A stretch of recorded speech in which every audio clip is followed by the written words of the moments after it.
Olá, é um prazer estar aqui com vocês nessa segunda semana da Ação AVC, com um tema direcionado justamente à família e a esses cuidados necessários do cuidador e do familiar. Eu me chamo Vera Amorim, sou psicóloga, formada há 20 anos, trabalho atualmente com psicoterapia breve, psicoterapia cognitiva comportamental, e atuo na área clínica e hospitalar. Na área clínica em consultório e na área hospitalar, nos hospitais Metropolitano, no Hospital Veredas e no Hospital da Criança. Estou aqui com vocês para partilhar um pouquinho dessa minha experiência, certo? O tema proposto foi como a equipe hospitalar pode auxiliar a família. Então, para mim, ficou a importância da psicologia.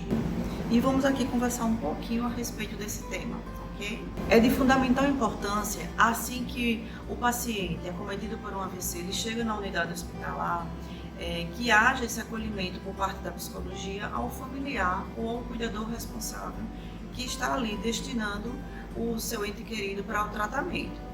Nesse primeiro momento, o paciente ele vai estar entrando numa unidade de terapia intensiva e a gente vai precisar estar direcionando esse suporte emocional com essa coleta de dados iniciais para esse familiar.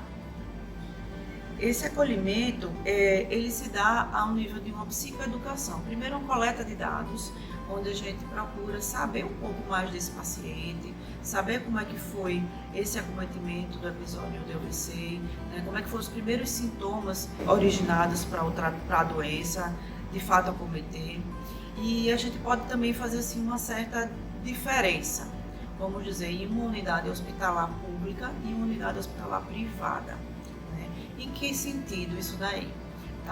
Numa unidade hospitalar privada, às vezes a gente tem uma condição de ter uma demora maior nesse acolhimento a esse familiar através de alguns formulários, porque geralmente nas unidades privadas, os psicólogos hospitalares, eles ficam em tempos mais fixos, a uma escala mais fixa de trabalho. Então, geralmente é o mesmo psicólogo ou dois psicólogos apenas que ficam na unidade de terapia intensiva. Então, daí ele precisa ter um conhecimento prévio maior a respeito desse paciente e de detalhes desse adoecimento.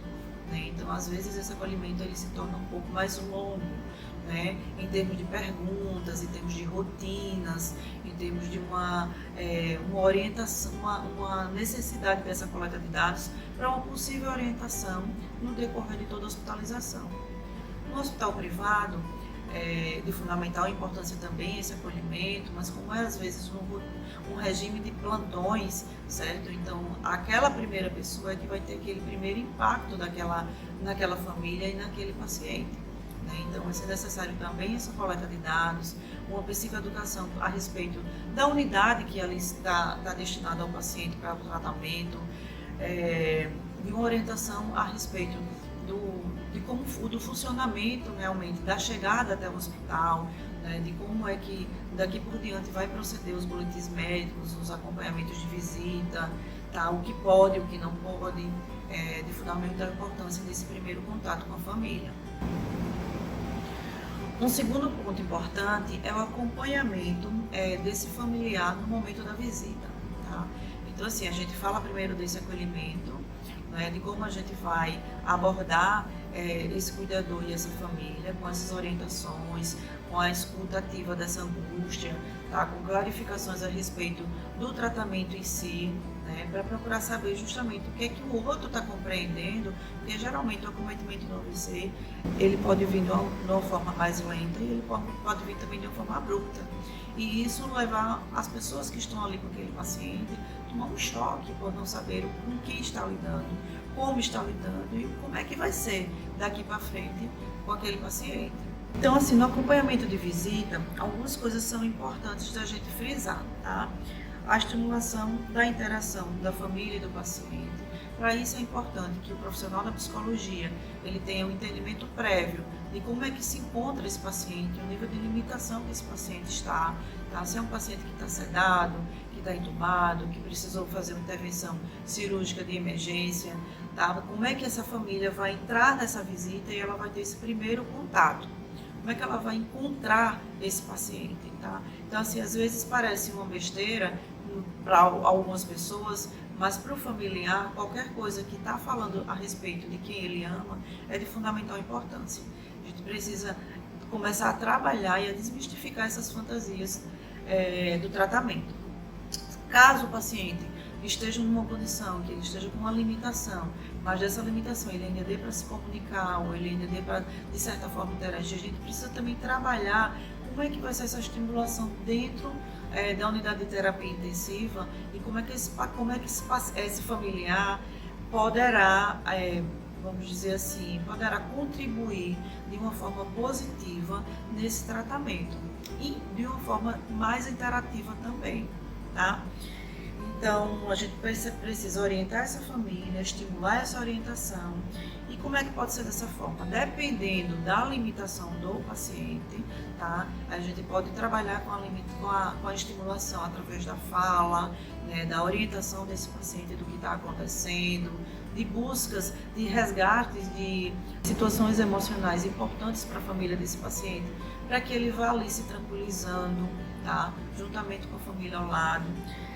Através de gestos, dependendo se houver esse comprometimento da fala, a gente pode interagir através de gestos, observando se esse paciente está tendo ou não um nível de orientação, tá? E daí orientar também a família como é que ela vai estar procedendo nessa tentativa de uma interação. Em alguns pacientes que já estão com a limitação de uma forma maior, o toque, o tom da voz do familiar é um estímulo bastante assim, necessário, né? Tanto para quem está ali ouvindo, que a gente não vai saber ao certo se está tendo uma compreensão mais efetiva, mas principalmente para quem está falando, é uma forma de elaborar esse sentimento com o seu ente querido, né? Então, a forma como o outro está falando com o paciente, mesmo que ele não está tendo uma resposta, é uma forma que ele está falando sobre o seu sentimento, tá? Então, ele está também se escutando. E em alguns pacientes a gente pode, que já estão no processo de não tanto comprometimento, então já no processo mais de uma reabilitação inicial, certo? A gente pode trabalhar com algumas pranchas também de comunicação que facilite esse processo dessa interação. Próximo slide, né? Próximo slide já, né? Não, continua. Tá, beleza. Dentro desse contexto do acolhimento familiar, dentro do acompanhamento de visita, né, nós podemos trabalhar com o quê? Com o apoio psicológico, que é o psicólogo do lado do familiar, certo? À beira-leito do paciente, orientando tudo isso que eu já falei anteriormente, trabalhando com a psicoeducação e, em algumas situações, fazendo de fato um atendimento psicológico, tá? Um apoio psicológico, eu estou ali orientando, eu estou ali conduzindo, eu estou ali na escuta, eu estou ali interagindo, e um atendimento psicológico eu já vou ter uma intervenção maior com esse familiar, que pode iniciar na UTI e continuar na sala de espera ou continuar num outro momento hospitalar, tá? Mas é importante que já observe essas diferenças desde então para dar continuidade ao tratamento. Um terceiro ponto a ser observado no atendimento da psicologia no contexto hospitalar é o acompanhamento do boletim médico, tá? O psicólogo ele não vai estar passando as informações médicas para a família, mas é imprescindível que ele se faça presente no momento dessa passagem de informações médicas para a família. Por quê? Porque muitas vezes, impactado pelas palavras, impactado pelo diagnóstico, impactado pela gravidade do quadro do paciente, o familiar muitas vezes vai balançar a cabeça, vai mostrar uma compreensão, mas de fato ele vai estar elaborando todo esse processo de informações e de dificuldades emocionais diante desse diagnóstico. Então, o psicólogo tem essa percepção de observar como o médico está falando, se aquele paciente, se aquele familiar teve alguma dúvida, não demonstrou uma compreensão, apesar de ter mostrado com gestos que tinha entendido, tá? E isso daí já abre a porta para justamente entrar nesse atendimento maior psicológico após esse acompanhamento de boletim médico, tá?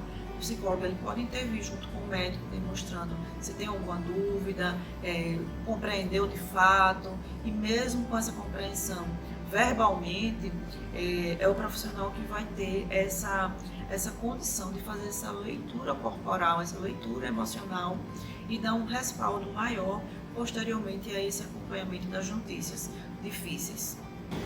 Bem, falamos aqui do começo, né, do atendimento com acolhimento, do acompanhamento da visita, do acompanhamento das informações médicas, e agora a gente vai estar finalizando justamente com essa importância da psicologia no tratamento ao AVC e a família desse paciente acometido pelo AVC, né, com algumas informações necessárias que muitas vezes se tornam falhas na hospitalização, tá?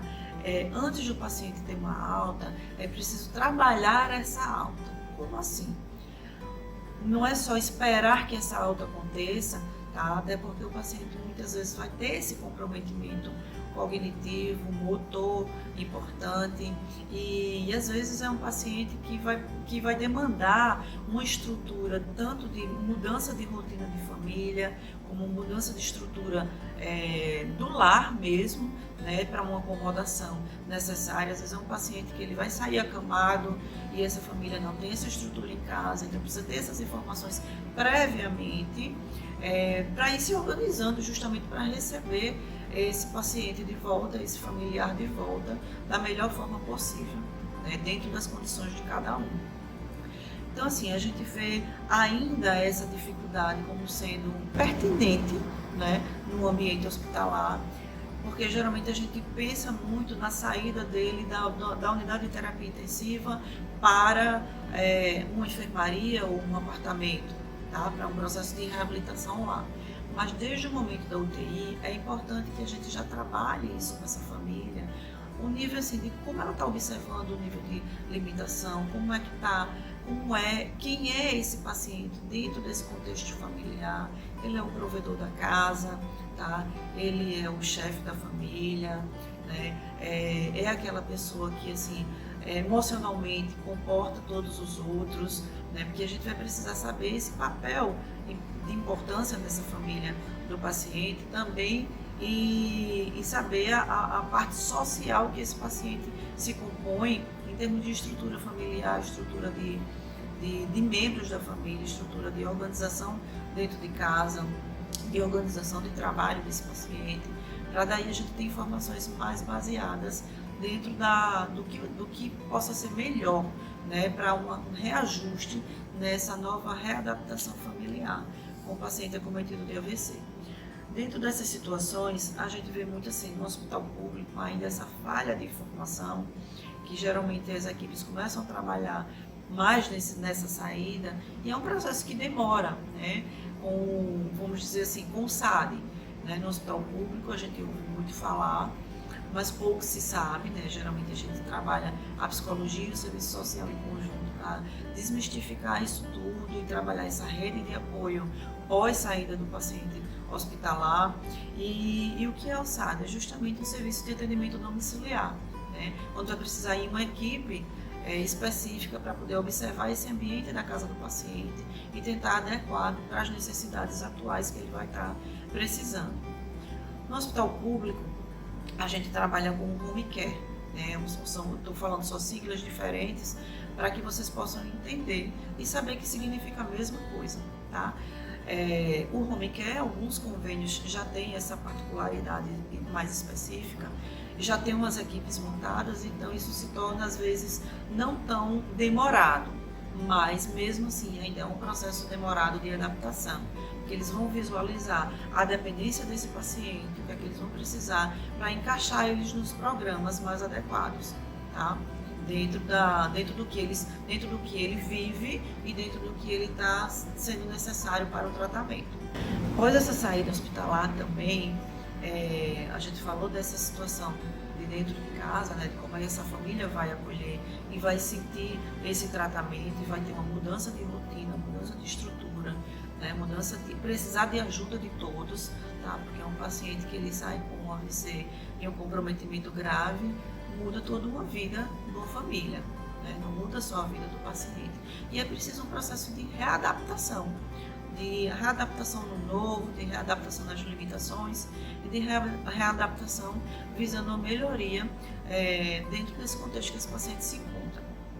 É necessário também a gente formar algumas redes de apoio, alguns grupos, né, que existem, dependendo de cada cidade, que dê esse suporte, né, para esse cuidador, para essa família, que são pessoas que estão passando pela mesma situação e que podem transmitir, compartilhar umas com as outras suas experiências e também se fortalecendo-se emocionalmente e buscando estruturas para uma melhor adequação.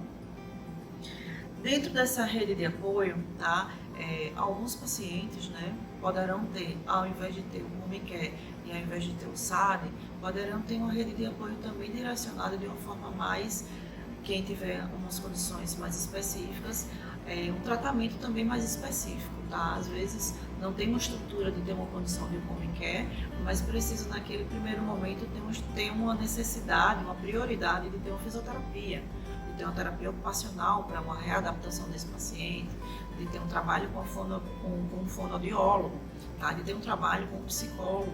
Então, esses profissionais, eles vão fazer parte desse processo de reabilitação e vão ser de fundamentais importância em todo esse pós-alta, né? Esse pós-alta, essa chegada em casa, essa readaptação familiar e principalmente essa continuidade da vida do paciente com AVC. Obrigada.